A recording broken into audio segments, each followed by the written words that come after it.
Le Pas-de-Calais fait partie des départements jusque-là les moins bien dotés en vaccins. Pourquoi, Louis Lefranc? Alors pourquoi cette répartition justement a suscité beaucoup de réactions? Sans doute qu'il y a eu une orientation qui a été faite vers les zones les plus peuplées de la région des Hauts-de-France. Je pense en particulier à la métropole de Lille. Mais plutôt que d'avoir l'œil dans le rétroviseur, moi je préfère avoir l'œil tourné vers l'avenir.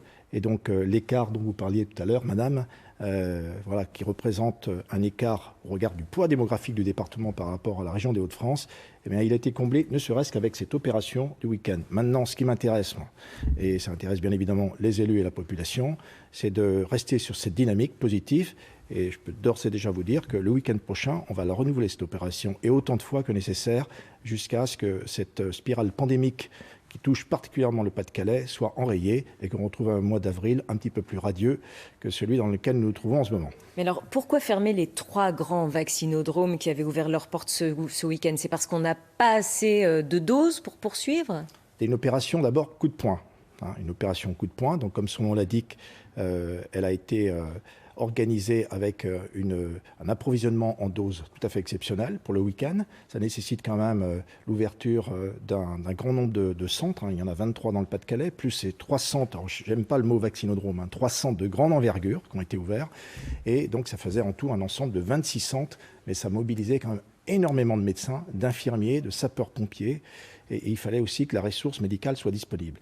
Donc c'est un coût complet. Pour le week-end. On n'a pas assez de vaccins pour faire la même chose tous les jours dans le Pas-de-Calais. C'est ça, en fait, que vous êtes en train de dites-vous nous aussi dire. que les médecins libéraux qui se sont libérés justement pour faire tourner ces centres de grande envergure, ils reprennent leur travail dans leur cabinet le lundi, le mardi, le mercredi. Et puis ensuite, il ne vous a pas échappé que le confinement est partiel. Il ne concerne que les week-ends. Il ne concerne pas la période du lundi au vendredi.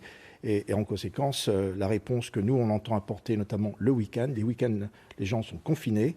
Et donc, pour leur permettre de se déplacer, on leur permet justement d'aller se faire vacciner. Et donc, ces 3 grands centres, ils vont rouvrir le week-end prochain? C'est ce que je viens de vous dire. D'accord, très bien. Donc, on a confirmation, au moins c'est clair. Et vous le disiez à l'instant, le Pas-de-Calais vient de vivre donc son premier week-end confiné. Il y en aura 4 au total. La Seine-Saint-Denis, dont la courbe des indicateurs est identique, on va le voir en image, n'est pas confinée. Comment l'expliquez-vous? Alors, vos confrères m'ont déjà posé la question lors de la conférence de presse qui s'est tenue pour annoncer ces week-ends de confinement partiel jeudi dernier. Écoutez, la Seine-Saint-Denis, elle est située en Île-de-France. Voilà.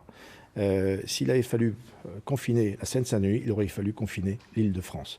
Or, les départements périphériques, voisins, au nord, au sud, à l'est, à l'ouest de la Seine-Saint-Denis, ont un taux d'incidence qui n'est absolument pas celui de la Seine-Saint-Denis, premier élément. Deuxième élément, la capacité hospitalière n'est absolument pas la même que celle du Pas-de-Calais. Vous imaginez bien, le plateau hospitalier en région Île-de-France est sans commune mesure avec celui du Pas-de-Calais.